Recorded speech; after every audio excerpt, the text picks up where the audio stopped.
Pernah nggak sih ngerasa belajar pronunciation bahasa Inggris itu kayak main tebak-tebakan? Kadang benar, tapi seringnya meleset, dan aturannya kayak nggak ada. Nah, sebentar lagi kita bakal bongkar satu sistem yang bakal ngubah total cara kamu ngelihat dan ngucapin kata-kata bahasa Inggris. Ini bukan soal motivasi, tapi ini soal punya kunci jawabannya. Oke, kita mulai dari masalah kita semua, ejaan bahasa Inggris itu benar-benar kacau balau. Rasanya kayak ada yang bikin aturan, terus temennya datang dan bilang, kayaknya lebih seru kalau aturannya kita acak-acakin aja deh. Dan ini nih, salah satu biang kerok utamanya. Coba deh lihat kombinasi huruf O, U, J, H.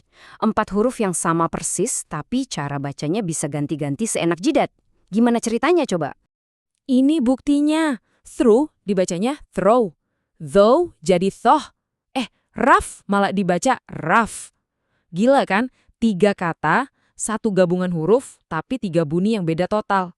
Kalau cuma ngandelin tulisan doang, ya udah wassalam.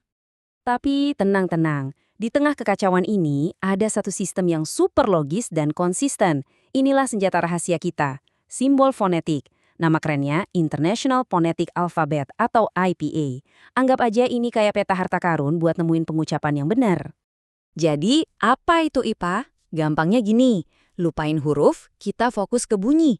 Di dunia IPA, aturannya cuma satu. Satu simbol hanya untuk satu bunyi spesifik. Selalu. Nggak ada pengecualian.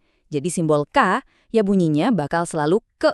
Mau hurufnya C, K, atau CK sekalipun. Konsisten. Nah, ini poin yang paling penting nih. Kita harus ngeriset otak kita dikit. Contoh ya, huruf C. Di kata cat, bunyinya kan ke. Tapi di kata city, bunyinya jadi se. Nah, IPA tuh nggak peduli sama huruf C-nya. Dia langsung kasih simbol yang beda buat bunyi yang beda. Inilah yang bikin nggak ada lagi tuh tebak-tebakan. Oke, sekarang bagian serunya. Kita bakal mulai bongkar kode-kode ini. Jangan keburu pusing lihat simbolnya ya. Sumpah ini lebih gampang dari yang kelihatan. Yuk kita bedah bareng-bareng, siap? Kita mulai dari vokal pendek. Anggap aja ini bunyi vokal yang diucapinya cepet, satset. Ada I di kata bit, E di bet, E di cat. Cepet aja.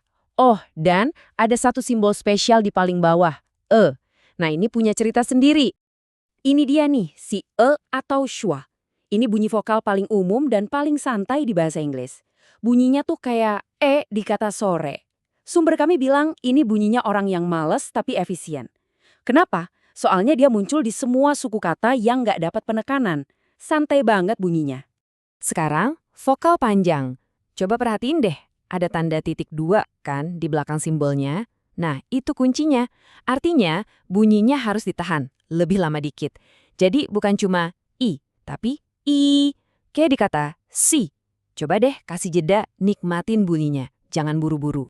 Oke, vokal beres. Sekarang kita masuk ke zona yang agak tricky buat lidah orang Indonesia. Beberapa bunyi konsonan yang gitu deh, unik. Dan ini dia bintang tamunya. Bunyi T kayak di think dan THO kayak di this. Sumber kami aja sampai bilang ini mimpi buruk orang Indonesia. Dan ya kita semua tahu lah ya kenapa. Bunyi desis ini kan lidahnya mesti digigit dikit. Karena nggak ada di bahasa kita, ya emang butuh latihan ekstra. Mungkin kamu mikir, beda tipis doang. Eits, jangan salah, lihat bedanya. Kalau kita bilang think, padahal maksudnya think, artinya beda jauh. Think itu suara kaleng, think itu mikir. Sama juga kayak this dan this. Detail kecil ini ngaruhnya gede banget. Oke, kita udah kenalan sama simbol-simbolnya. Pertanyaan berikutnya, gimana cara pakai kunci jawaban ini di kehidupan nyata? Ternyata, IPA itu gunanya lebih dari sekedar nunjukin bunyi satu persatu loh. Ini dia rahasia lainnya biar kedengeran lebih natural. Penekanan kata atau stres. Lihat deh ada tanda kutip kecil di atas. Itu nandain suku kata mana yang harus diucapin paling kuat, paling kencang. Contohnya, teacher itu teacher. Tekanannya di depan, teacher. Tapi information itu information, tekanannya di may. Information. Cuma benerin ini aja bahasa Inggrismu langsung naik kelas. Jadi cara bacanya gimana? Gampang. Pertama, lihat simbolnya satu-satu, jangan panik. Kedua, coba rangkai bunyinya pelan-pelan. Ketiga, cari tanda kutip satu tadi, terus kasih tenaga ekstra di situ. Dan yang paling penting, keempat, ulangi terus. Diucapin yang kencang, otot mulut kita itu perlu dilatih biar jadi. Ini beberapa tips praktisnya. Selalu cek kamus yang ada tulisan IPA-nya, terus latih beberapa kata baru tiap hari. Dikit-dikit aja yang penting rutin. Dan ini nih yang paling ampuh, rekam suaramu sendiri. Iya, emang aneh dengar suara sendiri, tapi percaya deh, ini cara paling cepat buat sadar salahnya di mana. Fokus aja ke bunyi yang mirip tapi beda, kayak I lawan I. Kita udah bahas teknisnya, tapi mungkin ada yang masih bertanya, duh kenapa sih harus ribet ini? Yang penting kan orang ngerti. Nah, mari kita lihat kenapa ini tuh sangat-sangat penting. Sebenarnya seberapa besar sih risiko dari salah ngucap yang kelihatannya sepele banget? Emangnya dampaknya separah apa? Dan ini dia contoh paling klasik dan paling krusial, beda antara vokal pendek ih sama vokal panjang i. Yang satu jadinya kata beach, satunya lagi beach. Beda panjang bunyinya cuma sepersekian detik, tapi perbedaan artinya bisa nyebabin bencana sosial. Sumber kami nyimpulinnya pas banget. Satu santai, satu bisa bikin masalah sosial. Ini udah bukan soal aksen lagi ya, ini soal komunikasi yang akurat dan ya, menghindari kesalahpahaman yang super memalukan. Jadi, apa hasilnya kalau kita seriusin ini? 1.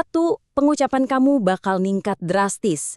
2. Kemampuan listening kamu juga jadi lebih tajam, karena telinga jadi peka sama detail bunyi. Dan yang terpenting, kamu terhindar dari miskomunikasi yang fatal. Pada akhirnya, belajar IPA itu intinya bukan ngapalin puluhan simbol aneh. Bukan. Ini soal ngebongkar kebiasaan-kebiasaan lama kita yang mungkin kurang pas, terus diganti sama pemahaman soal logika bunyi yang benar.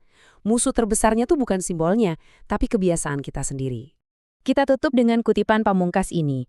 Tanpa fondasi yang benar, kita bisa aja ngomong dengan super pede, tapi ternyata salah. Dan kata sumber kami, dunia ini udah cukup penuh sama orang yang percaya diri tapi salah. Pertanyaannya, kita mau jadi yang mana?